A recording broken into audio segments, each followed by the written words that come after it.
بسم اللہ الرحمن الرحیم نحمدہ ونصلی علی رسولہ الکریم اما بعد۔ محترم ناظرین کرام، ایک صاحبہ ہیں فردوس اقبال، ان کا سوال ہے السلام علیکم ورحمۃ اللہ وبرکاتہ، عویمر نام کا مطلب بتا دیں۔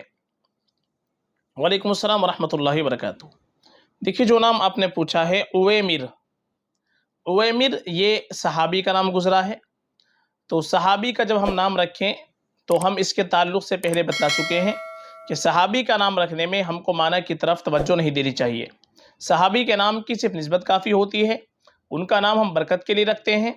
تو عویمر نام صحابی کی نسبت سے بہت ہی مبارک ہے، باعث برکت نام ہے، باعث فضیلت نام ہے۔ عویمر نام بالکل رکھا جا سکتا ہے۔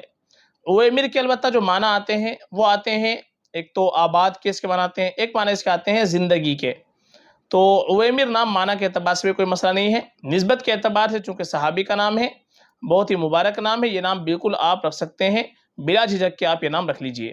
اور ماں باپ کے اوپر اولاد کا سب سے پہلا حق یہی ہے کہ ماں باپ اپنے بچوں کا اچھا نام رکھیں، اچھی نسبت سے نام رکھیں اور اچھے معنی والا نام رکھیں، چونکہ نام کا معنی کا بچے کی ذات کے اوپر اثر پڑتا ہے۔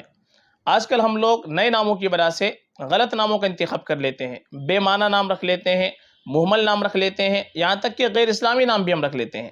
تو یہ بالکل مناسب نہیں ہے۔ آپ کو نیا نام بھی اگر رکھنا ہے اور الگ نام آپ کو رکھنا ہے تو آپ صحابی کا نام رکھیں، صحابیات کے نام رکھیں، لڑکی کے لیے اگر رکھنا ہو تو عویمر نام یہ صحابی کا نام ہے، بالکل الگ نام ہے، یہ نام ماشاءاللہ بہت اچھا ہے، آپ یہ نام بالکل رکھ لیجئے فقط، واللہ عالم۔